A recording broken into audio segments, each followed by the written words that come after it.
শুধু চিকেনের খাবার খাবো। সকালবেলা আমি খেয়েছিলাম এখানে মাংস দিয়ে ঘুগনি, আর তার সাথে কিন্তু ছিল দুটো রুটি। তো সকালবেলা তো আমি জমিয়ে খেয়েছি। তারপরে দুপুরবেলা রান্নাঘর থেকে দারুণ স্মেল বেরোচ্ছিল, গিয়ে দেখি মাংস রান্না হচ্ছে। ওখান থেকে 2 পিস কষাই নিয়ে চলে এসেছি।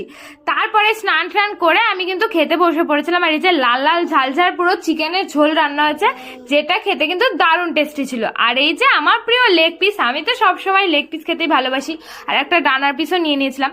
তারপরে সন্ধ্যাবেলা চলে গেছিলাম কিছু পকোড়া খেতে। একটা চিকেন ফিঙ্গার নিয়েছিলাম, যেটা খেতে জাস্ট মারাত্মক ছিল। আর একটা বড় সাইজের ড্রামস্টিক, দেখতেই পাচ্ছ ভেতরে পুরো মাংসের ঠাসা। তোমাদের কার কার জিভে জল আসলে এটা দেখে কমেন্টে জানাবে। তারপরে বাড়িতে এসে দেখি সকালবেলা যে ঘুগনি করেছিল ওখান থেকে কিছু মাংস বাঁচিয়ে রেখেছিল, যেটা দিয়ে এখন হবে মিক্সড ফ্রাইড রাইস। এর মধ্যে চিংড়ি মাছটা দিয়েছিলাম না, কারণ আমার দিদিভাই চিংড়ি মাছ খায় না। তো শুধু মাংস ডিম এগুলো দিয়ে করা ছিল। আজকে চাষটা কেমন লাগলো জানো, ভালো লাগলে লাইক শেয়ার করে দেবো।